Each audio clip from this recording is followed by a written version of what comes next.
Hey guys, Morgan's Maintenance, episode 99 of Guess the Trade. So we're one episode away from that big 100th episode, but just in case you are new here, what this video is about is subscribers sending in loadouts, whether it's their tool bags, toolboxes, work vehicles, whatever it is.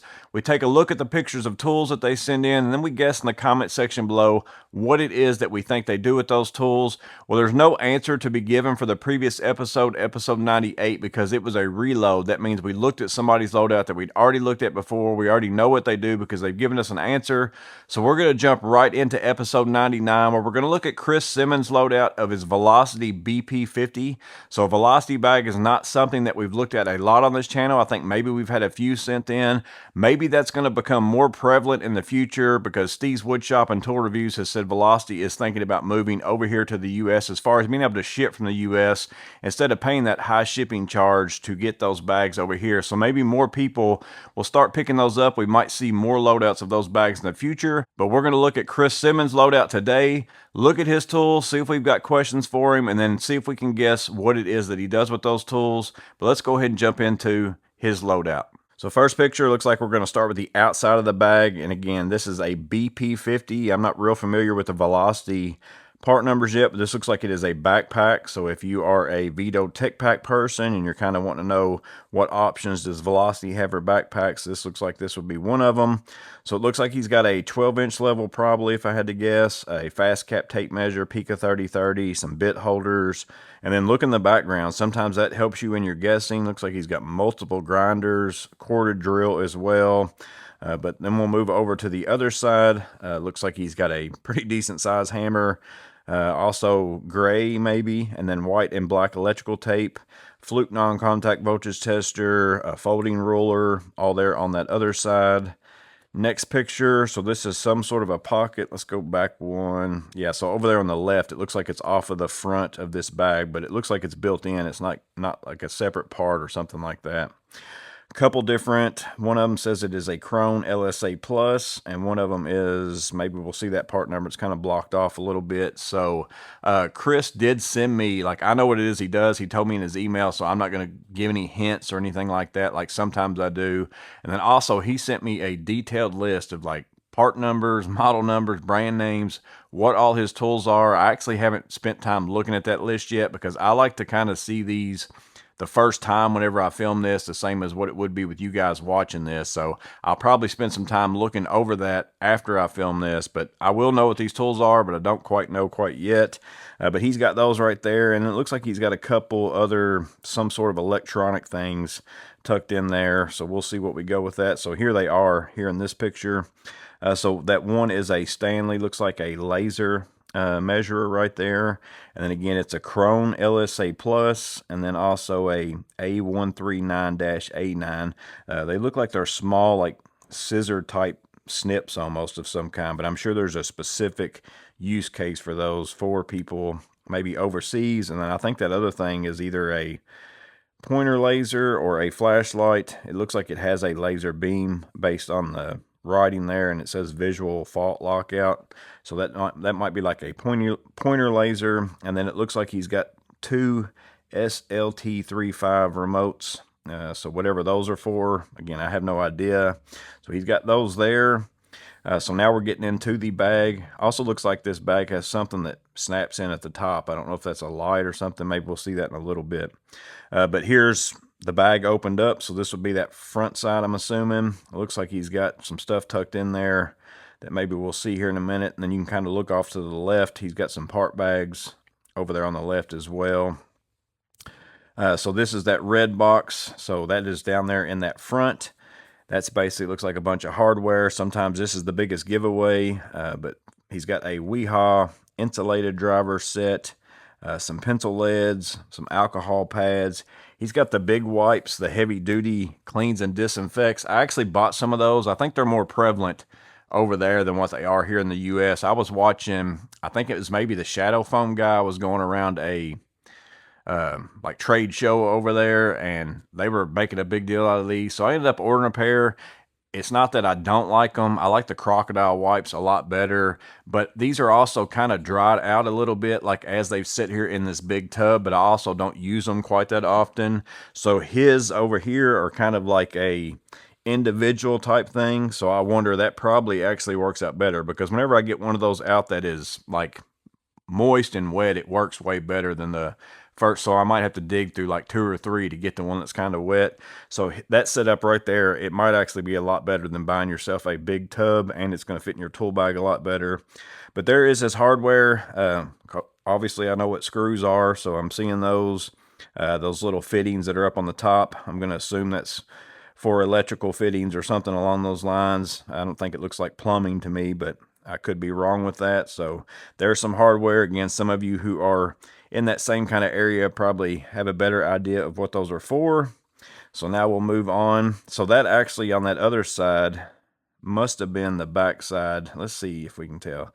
This must have been the side with the straps on it or something. This must have been the back side, because surely they put these tool slots on the front side, and I don't think on Velocity you can kind of swap them around like you can the Vito. So here's all the tools loaded in the bag. He is going to pull these out, so I'm not going to sit here and zoom in, but just to give you an idea, again, if you are in the market for a backpack, Velocity is going to be maybe shipping to the US for a little bit cheaper here lately, or maybe you can catch a deal. Just give you an idea of what this loadout looks like. Moving on, here's some of the things that are in there. So I think this stuff might be in that front little pouch right there on the front. So he's got a Stabila, little small level, or I'm assuming it's Stabila. Yeah, I can see the name there. Ballistol. As far as oil, I know a lot of people use that to clean their tools, because back whenever I say, hey, I use Houdini or super slick stuff, what is it that you use? I had several people say to me that that's what they use. So he's got that there. Also looks like possibly a pipe reamer or something, or it's a weird pencil, one of the two.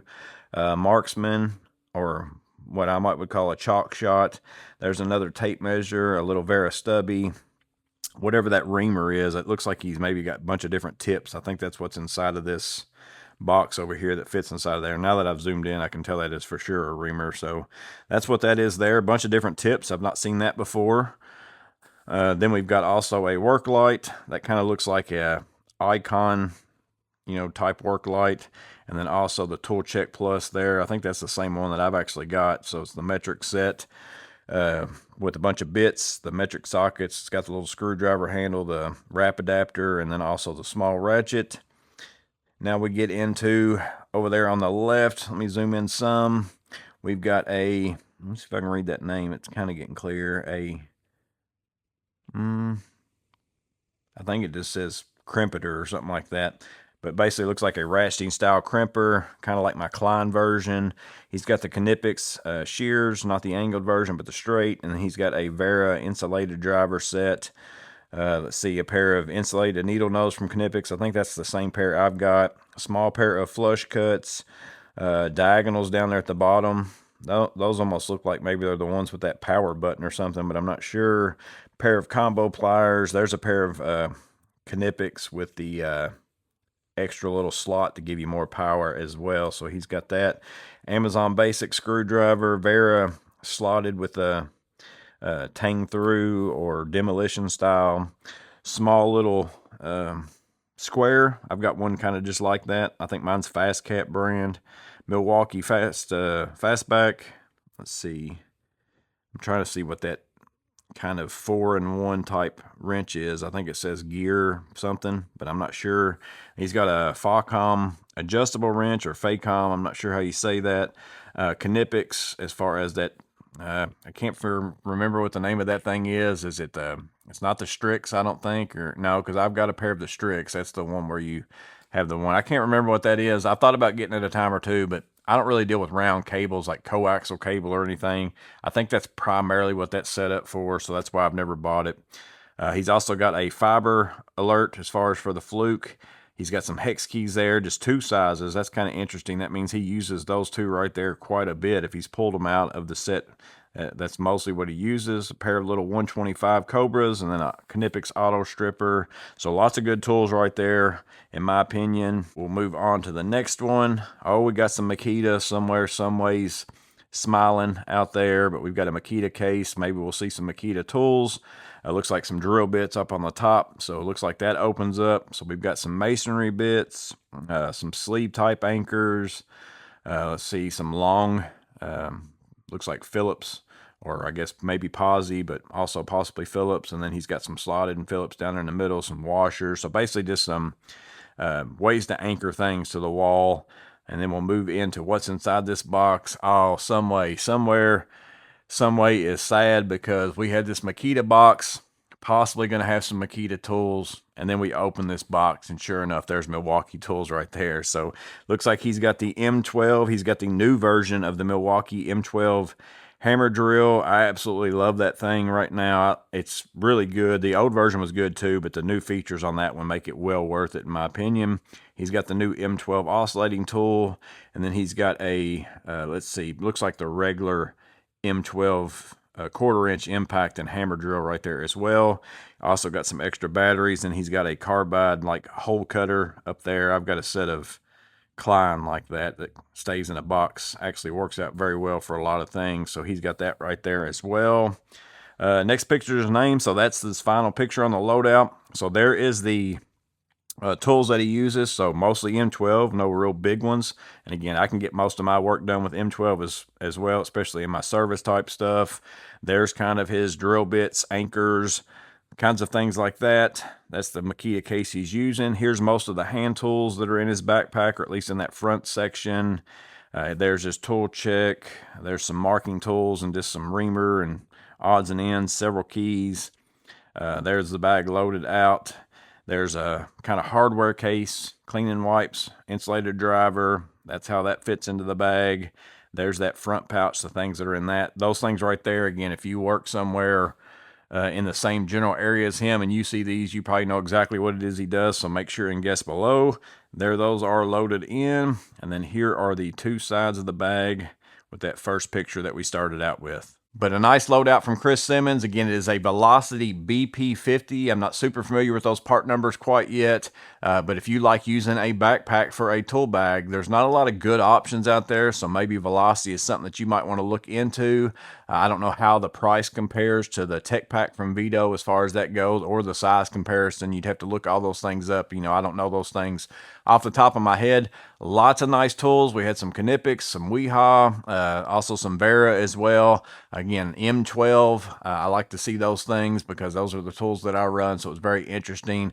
Again, I think even though I don't live in the country that he lives in, just looking at the materials, looking at the tools, even though they're different from me, of course, I do know the answer. Maybe that's playing a role in it, but I think I have a pretty good guess of the general idea of where it is that he works. But make sure and guess down below what it is that you think he does with these tools, and then don't only guess maybe the U.S. term for it, but what do you think? Because sometimes they've got like different types of engineers and things like that. Kind of, they've got different names for things. So make sure and put in the comments below what it is you think Chris does with these tools. As always, I hope this video was interesting in some way. You guys stay safe. Have a blessed day. We'll see you on the next video.